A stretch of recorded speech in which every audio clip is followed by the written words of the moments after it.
What's up, guys? Welcome back to the channel. So I am going to plead my case for Jake Paul not being delusional with his call out with Canelo Alvarez. And also, we're going to watch a video where Jake Paul admits to actually holding back and going easy on Mike Tyson when he saw that he was getting tired, getting hurt. A lot of people don't believe this, and I know a lot of people out there have even said Mike Tyson was holding back, this and that and the third. I don't believe it. I know what I saw, and I think most people know what they saw, and what they saw was a 60-year-old man who is a quarter of a century past his prime, and he was just struggling out there against a much younger, much fresher, finely tuned athlete. What do you mean, Corey? Jake Paul's a YouTuber. He ain't no finely tuned athlete. Bullshit. Shut your dirty mouth. Quit compartmentalizing people. He is no longer a YouTuber. And for the past 5 years, he has been training as a professional athlete would train. Whether you love him, whether you hate him, whether you respect his skills or whether you don't, one thing you can't deny is that Jake Paul is working and working hard in the sport of boxing. So that's what we saw in there. So first we're going to watch this video where Jake Paul admits to actually holding back and, taking a few steps back when he saw that Mike Tyson was a little hurt and tired. So check it out. At any point, did you start to take your foot off the gas just a little bit because you noticed he was tiring out? Yeah, definitely. Definitely a bit. I wanted to give the fans a show, but I didn't want to hurt someone that didn't need to be hurt. Okay, so that's that. I completely believe that. I do. That's what I saw. I think that's what everyone else saw. But there's people online, and I looked on Mike Tyson's Instagram, and there are people saying, why'd you do that? You sold out. We know you could knock him out with one punch. Why were you pulling your punches? We know you could have knocked this kid out. No.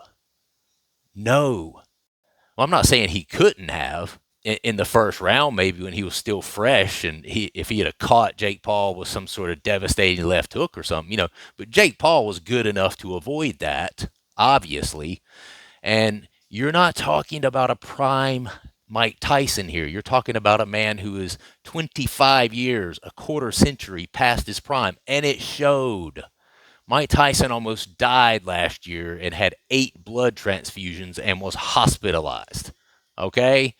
So that's what we saw, and we saw a younger, fresher athlete in Jake Paul who he and his team discussed it beforehand and probably said, hey, if he starts looking his age out there, if he starts struggling, if he starts getting winded, or if you get him hurt, just step back a little bit, give the fans a show, but don't knock out the legend.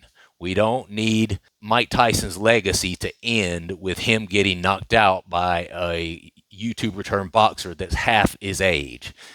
Listen, Jake Paul does well as a troll. He does well as a heel. But there's a difference in being a troll and a heel. Those two things can still make you money. But you don't want to be truly hated. His team knows that. And if he would have gotten Mike Tyson hurt, and Mike Tyson's out there stumbling around looking like a 60-year-old man out there, and then Jake Paul would have went in for the kill like he's done on some of his other fights and knocked Mike Tyson out, do you know how much hate there would be for Jake Paul? His team knew that. His crew knew that.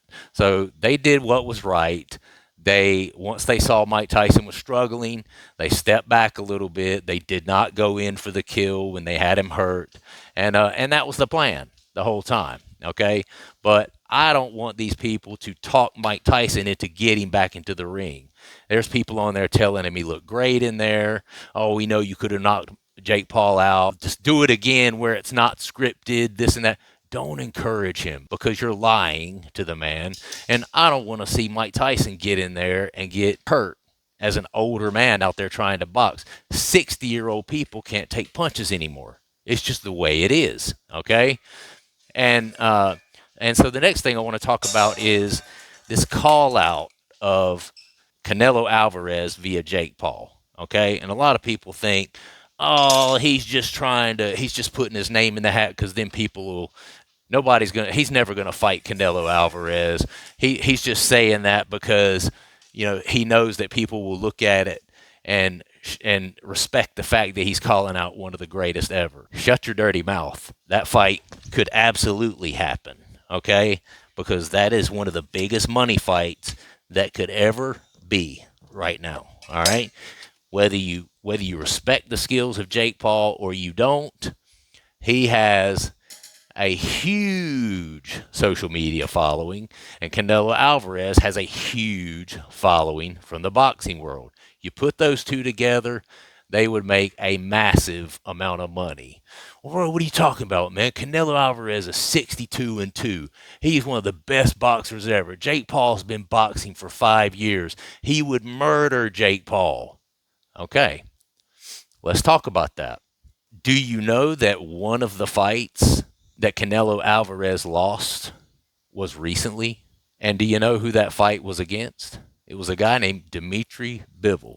Do you know what Dimitri Bivol had that most, if not almost all, of Canelo Alvarez's previous opponents did not have? For one thing, it wasn't at super middleweight where Canelo usually fights. It was at light heavyweight. And Dimitri Bivol is 6 foot tall. Dimitri Bivol had a 5-inch longer reach and was just a bigger man than Canelo.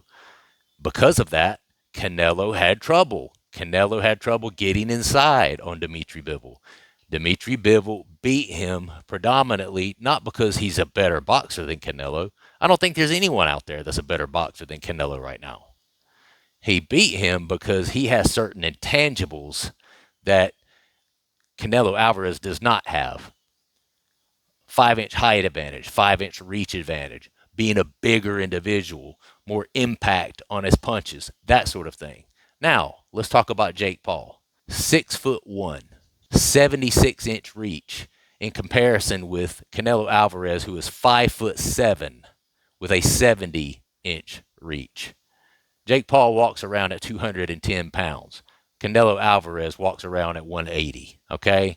So a lot of people are looking at this and chalking it up only to skill level. And I would say that if you are doing that, you are truly a casual.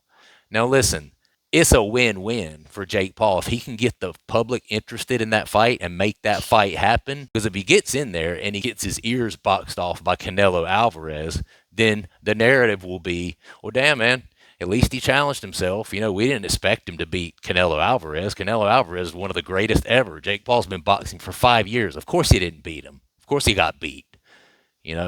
At least he challenged himself. At least he's got the cojones to get in there with one of the greatest ever, right?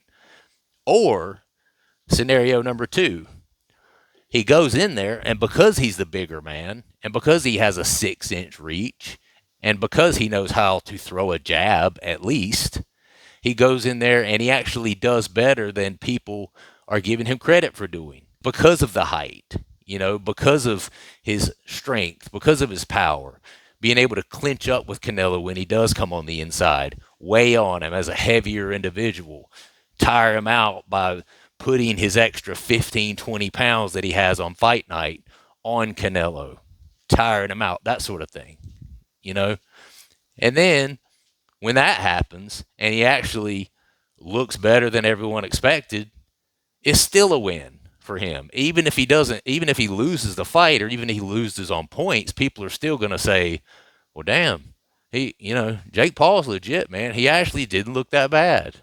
He actually looked decent in that fight. He actually gave Canelo a little bit of trouble. Jake Paul's the man.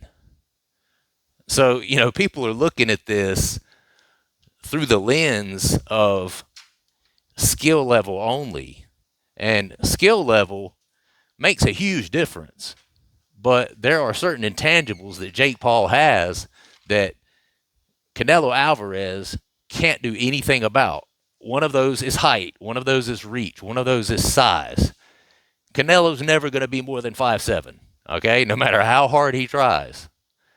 So he's always going to be a smaller individual than Jake Paul. And Jake Paul knows that he has these intangibles, and his team knows that he has intangibles that could potentially give Canelo some trouble in the ring. They saw the Dimitri Bivol fight. They saw how Dimitri Bivol beat Canelo, being the bigger, longer individual.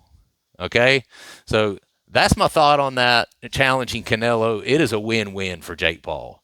And for people who think, oh, that's not going to happen, there's no way they're going to put Canelo in there. Hey, if it makes dollars, it makes sense.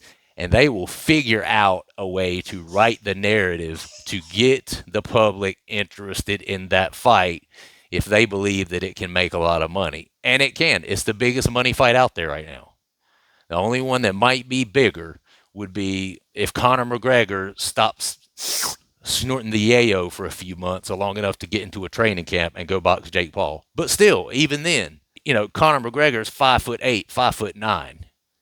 Walks around at 180, 190 pounds when he's not on the sauce, right? Jake Paul is, again, a much bigger individual. Conor McGregor is decent in the ring, but he's an MMA star. He's not a legitimate boxer. And at this point, you can't say that Jake Paul is not a legitimate boxer. I'm not saying that.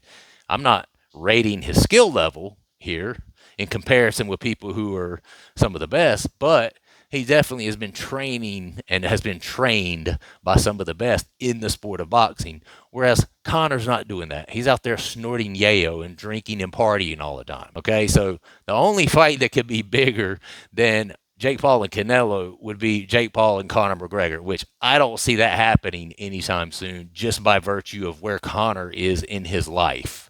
Conor's got to get all his personal shit cleaned up before he's going to get back in the ring. So that one, he's just talking shit. He's just trolling a little bit. I think he knows he's not going to get Conor in there. But Canelo, that could potentially happen, guys. And for all of you that think they're going to get in the ring and Canelo's just going to run right through him like a knife through hot butter, you are going to have a rude awakening. Those are the same people that thought a 60-year-old Mike Tyson was going to knock Jake Paul out with one punch. I told people I didn't think that would happen. And I told people that I felt like Mike Tyson would end up losing a decision, which is what happened. Don't be a casual. Think about all of the variables that are involved in a boxing match like this. Okay, you have to. So that's it. I'm going to go. Stop talking Mike Tyson into trying to get back in the ring. He did not look good. He does not need to be back in the ring. And yes, Jake Paul is not just trolling when it comes to Canelo Alvarez. That fight could potentially happen, and it could potentially be a somewhat competitive fight. Mark my words. Just a guy on my lunch break is out. I appreciate you joining me in this format, especially. I'll see you next time. Subscribe to the channel, like the video, and comment down below. Take care.